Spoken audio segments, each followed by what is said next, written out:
Good morning. I'm very grateful for Alan and his communion comments. It's been really good to see some new faces up here and offering those and serving in that way. It's always very encouraging and has been very encouraging to us. Very grateful for those men who are willing to serve in that capacity. I want to just start off this morning by just reading this passage again. I know we've read it several times, and hopefully by the end of this series you will know this passage well. It's really important to us as Christians to embrace these truths that Paul has for us. But I want to go ahead and just read this to you again as we begin this lesson. Paul says this. He says in Ephesians 4:3 and following, he says, "Be diligent to preserve the unity of the Spirit in the bond of peace. There is one body, one Spirit, just as also you were called in one hope of your calling, one Lord, one faith, one baptism, one God and Father of all, who is over all, through all, and in all." These foundational truths that we hold tight to and true as believers in Jesus. And so last week we talked about that first one, that one body, and we spent some time talking about how the body is the church and how this group of people we belong to God as we have through faith been baptized into Christ. We have become part of that family, part of that body of Christ. In fact, if you remember from Ephesians 1 and verse 3, Paul said that blessed us in every spiritual blessing in heavenly places in Christ, just as He chose us in Him before the foundation of the world, that we would be holy and blameless before Him. So we talked about that, how that in Christ we are recipients of all God's spiritual blessings as His body. And so this week we're going to move on to that next one, which is the one Spirit. And so I was thinking about talking about the Spirit of God, the Holy Spirit, and I was looking through my lessons, and I've taught lots of times on the Holy Spirit, and I noticed that I have about 9 lessons that I have put together and taught several times here on the Holy Spirit. So obviously a lot more than 30 minutes worth of lessons. So I hope you don't have lunch plans because we got a lot to talk about, the Holy Spirit. No, I won't keep you that long. Well, we're going to zero it down to very minimal and really focus on what Paul is saying in the book of Ephesians. But I do want to just give a brief summary because I think it's important for us to understand these things. That when we're talking about the Spirit, the Holy Spirit, we're not talking about an it. We're not talking about some random spirit that happens to pop up periodically. It's not Casper the Ghost. It is the Holy Spirit. And I even said it there. It's hard not to say it. It's not an it. It's He. He is the Holy Spirit. He is God. And so when we think about God, we think about God in the 3 persons, the Father, the Son, and the Spirit, because that's how the Bible introduces us to the one true God. And it's confusing and it's complicated and it's hard for us to wrap our head around that, how that could be possible. And I'm not even going to try to do that for you this morning, but to recognize the fact that the Bible calls God one, but then gives us these 3 persons, gives us the Father, God, gives us the Spirit, God, and gives us the Son, God, and gives us some description and explains to us how each of those persons work as one. They are one in thought, they are one in purpose, they are one God. And that's how the Bible introduces us to that. And so the Holy Spirit, He is involved in creation. We see that from the very beginnings of the Bible as we read through Genesis and recognize the Spirit of the Lord hovering over the waters in the book of Genesis. He was involved in Revelation as He has continued throughout time, revealing God's mind and God's word to the people of God. He has been involved in revelation. He has been involved in empowering the people of God to do God's will throughout history. We can read about Him doing this on multiple occasions throughout history. He was involved in the Son of God becoming flesh.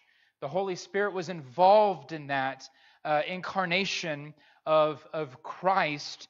He was involved in the ministry of Jesus. Jesus and the Spirit working together as the Spirit communicates the words of God through Christ on earth while He is working through His ministry. And we see that throughout the gospel accounts as the Spirit works with Jesus in His ministry.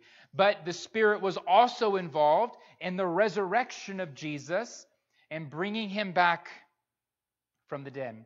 And the Bible says, in like fashion, He will be involved in our resurrection and our redemption. And so the Spirit is constantly involved throughout Scripture and throughout our lives. So when we talk about this, obviously you can see there are several topics that we can spend a lot of time on.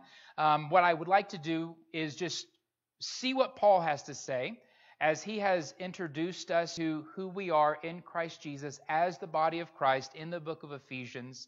He has throughout that letter also given us information about how the Spirit functions as part of God's plan and how He continues to function with us. And so that's what we're going to do this morning, is just spend some time there looking at these passages. And I'm sure as I'm saying these things, these are probably not new things to you. You've probably heard these things all of your life. You've probably grown up with these things.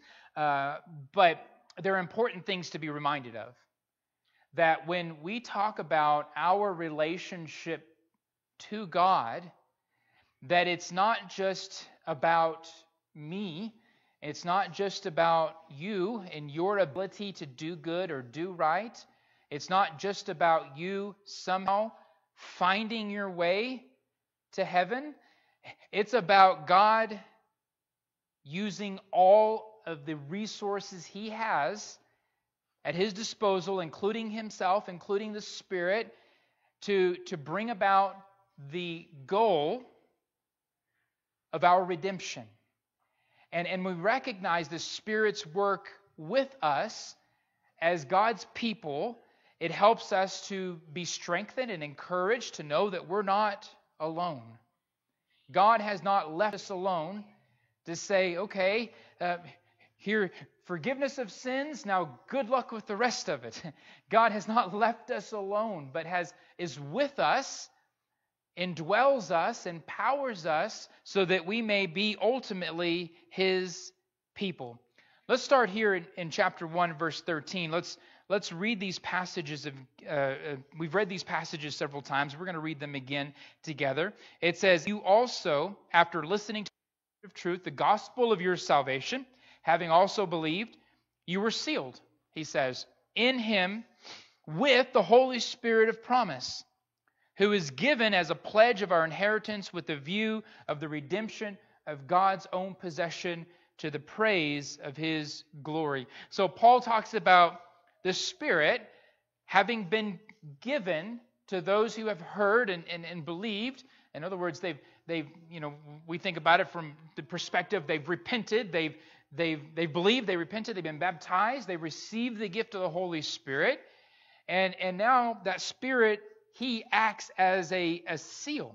And the Greeks would use different kinds of seals to authenticate documents, and you've probably seen the signet rings or various different things that people would drip hot wax on a letter or something and put a seal on something to keep it from being tampered with, so that when it goes from one official to the other, that person knows that letter has not been tampered with, that has not been opened. It is in its purest form as the original author wrote it. And that's basically the idea of using that word seal, is to say that the Spirit is a seal upon us from God, that we belong to Him, that we're pure, that we're holy, that we're blameless, that we haven't been tampered with, that we are God's possession.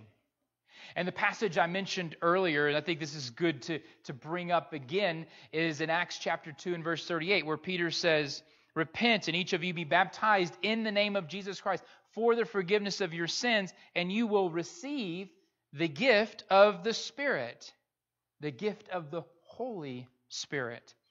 For the promise is for you and your children and for all who are far off, as many as the Lord our God will call to himself. There's another passage, actually a few chapters later, that says this. He says, but Peter and the apostles answered, we must obey God rather than men. The God of our fathers raised up Jesus, whom you had put to death by hanging him on a cross. He is the one whom God exalted to his right hand as a prince and a savior, to grant repentance to Israel and forgiveness of sins. And we are witnesses of these things, and so is the Holy Spirit, whom God has given to those who obey him. So in other words, those who have heard the gospel, those who have believed the gospel, they've obeyed the gospel, they repented and were baptized, God has given them the Spirit, and Peter calls it a gift of the Spirit. Paul says it's a seal, the seal of the Spirit, or the Spirit as a seal. The next one is a pledge or earnest money, and it's really kind of a down payment, if you will. It's basically saying that God has purchased us, but there's still more to come. And we recognize this from buying a house. You know, you buy a house, you put down earnest money. And when you put down that earnest money, that's basically saying, I'm buying this house. And here's my earnest money in order to show that I'm buying this house. And it's the same basic idea, is to say that God has given us his Spirit as a pledge of our inheritance. In other words, there's more coming, and God has made that pledge. He has laid something down. He has given us something in the meantime, and it is the Holy Spirit to indwell us, God to indwell us, while we wait anxiously, anticipating the inheritance that's coming, waiting and anticipating the life that we will have in Christ, with Christ forever, for all eternity. And we have this blessed promise of that. There's always a question that comes up, and I didn't have this in my notes, but I just thought about it. I was thinking about this question that I get a lot, and this idea of how do we know we have the Spirit? You know, people will say that, and I've heard different groups of people say, well, you know you have the Spirit when this happens or when that happens. There's even a group that will claim that you will receive some miraculous gift of sorts, and I don't agree with that. I don't think the Bible teaches that as evidence of the Spirit's presence. Folks, we know we have the Spirit because we trust God, and God has promised his Spirit to those who have believed, repented, and were baptized. That's what God promised. And so we know we have the Spirit just the same way that we know our sins are forgiven, and it's by faith. God has promised, and we can be assured of that through faith. We don't have to have a tingly feeling. We don't have to have, a halo over our heads in the mirror when we wake up in the morning. We don't have to have a miraculous experience, but by faith we can know that God has kept his promise in giving us his Spirit. Look here in chapter 2. This is a continuation. Paul will talk more about the Spirit's work within God's plan of redemption in chapter 2. In verse 17, he said, and he came and he preached peace to you who are far off, peace to those who are near. For through him we both have access, listen, in one Spirit to the Father. So then we are no longer strangers and aliens, but we are fellow citizens with the saints. We are God's household. In verse 20, having been built on the foundation of the apostles and the prophets, Christ Jesus being the cornerstone, in whom the whole building being fitted together is growing into a holy temple in the Lord, in whom also we are being built together into a dwelling of God in the Spirit. For through him we both have our access in one Spirit to the Father. I like to think about it this way. If you think about or imagine a king, and you imagine the king in this, I don't know how they would normally be, but you can imagine a room like this, and there's a throne, and there's guards all around, and somebody wants to have access to the king. Well, it's common sense that a person from the street would not just rush into the courtroom where the king is. and run up to the king's throne. I mean, they're liable to leave a head shorter than they came in, right? Because that's dangerous. That's always been dangerous. And it's not any different for God. God's throne is not something that we can waltz up to. God's throne, God's presence is not something that we, uninvited, that we in any capacity without authority can just run up to God in any kind of form and expect that to be okay. That even God has access to him through certain means. And it is through the Spirit that Paul is saying that we gain access to God, the Father. But he's talking about both the Jews and the Gentiles. Now, the Jews knew this. The Jews were very familiar with this. They grew up with the temple. They're familiar with the tabernacle. They know the kind of things that are required to have any kind of access to God's presence because they've lived that life their entire lives. The Gentiles were not so familiar with that. But for Paul to say that you all of y'all, Jews and Gentiles alike, now have access to the Father through the Spirit. But he doesn't just say any kind of Spirit. What does he say? The one Spirit. Because there is only one Spirit through whom we may have access to God. And it is the Holy Spirit of God. Growing into a holy temple in the Lord, in whom you also are built together into a dwelling of God in the Spirit. This isn't the first time Paul's mentioned that, or we've heard this before, I should say. In 1 Corinthians chapter 3, Paul talks about this also.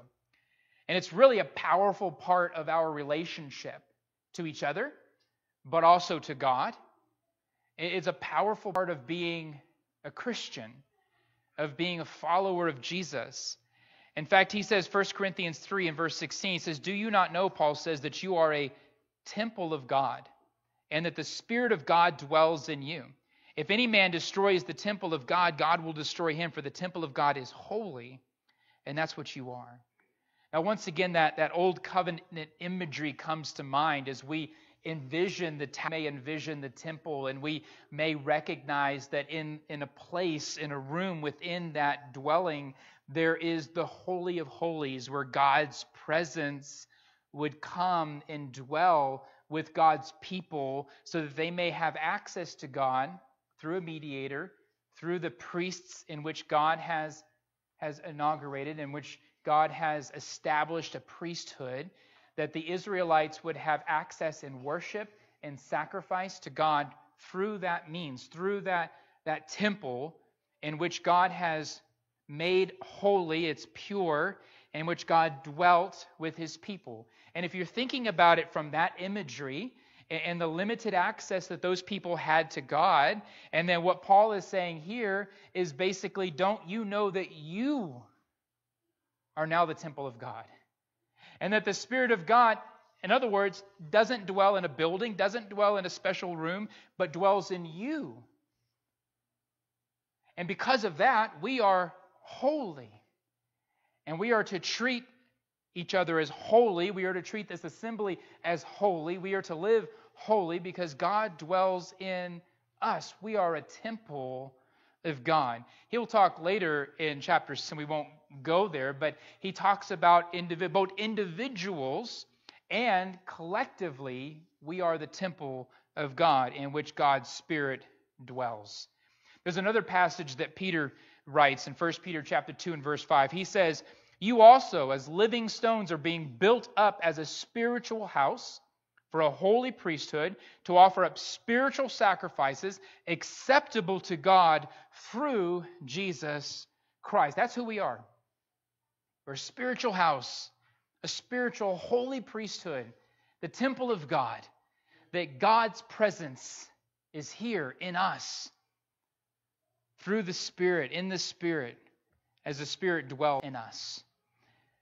Let's look at chapter 3. Paul will extend a little bit further into this in chapter 3 in the relationship the Spirit has with the body of Christ. Chapter 3 and verse 6. Paul says this. He says that by revelation there was made known to me the mystery, as I wrote down before in brief. By referring to this, when you read, you may understand my insight into the mystery of Christ, which in other generations was not made known to the sons of men, as it has now been revealed to his holy apostles and prophets in spirit. To be specific, that the Gentiles are fellow heirs and fellow members of the body and fellow partakers of the promise in Christ Jesus through the gospel. I like to think about it this way, and if this is easy for you and you want to jot this down somewhere, this is how I like to process this whole idea. And it's this way, that the Spirit, by revelation, through inspiration and education, communicates to us the Word of God. And so what do I mean by that? Well, let's look what Paul says in these words. By revelation, and that Greek word, by the way, is the word apocalypse. I know we don't usually hear that word used in that fashion, but it just simply means revelation. It's just something that has been uncovered or something that has been revealed. And Paul is saying that by apocalypse or by a revelation, the Spirit has revealed to him the words of God. And then by inspiration, and we might consider a couple of passages like this one here, 2 Peter 1, verses 20 and 21, where Peter says, But know this first of all, that no prophecy of Scripture is a matter of one's interpretation, for no prophecy was ever made by an act of human will, but men, and I like this phrasing, moved by the Holy Spirit, spoke from God. I like that, because we don't recognize the apostles as having some kind of outer body experience. We don't recognize them as suddenly going into some weird trance, but they were them. In fact, it comes out in their writings as they're revealing the words of God, that they're being moved by God, by the Spirit. And I like the way that is, because when we read Paul, we see Paul. When we read Peter, we see Peter. When we read Jude, we read Jude for who he is. Their character, their personality still comes out, even though their words are inspired. Another passage is 2 Timothy. This one's probably more familiar to you. 2 Timothy 3, verse 16, 17. All Scripture is inspired by God, profitable for teaching, for reproof, for correction, for training in righteousness, so that the man of God may be adequate, equipped for every good work. Another way to phrase that would be that all Scripture is God-breathed. It is God's Word. It is from God. And so that's where we see inspiration. So we have revelation and inspiration, God revealing and the apostles having the ability to record and communicate that message. And then the last one that Paul mentions is education. So God revealed it, it was inspired, it was written down for what purpose? So that you and I can this morning sit here and read those words and study them and learn them and know them and internalize them. That's where we get that information from, through education. And that's how the Spirit functions. And so all in all, the Bible teaches time and time again that there is one Spirit. That one Spirit is God. That one Spirit functions in several capacities.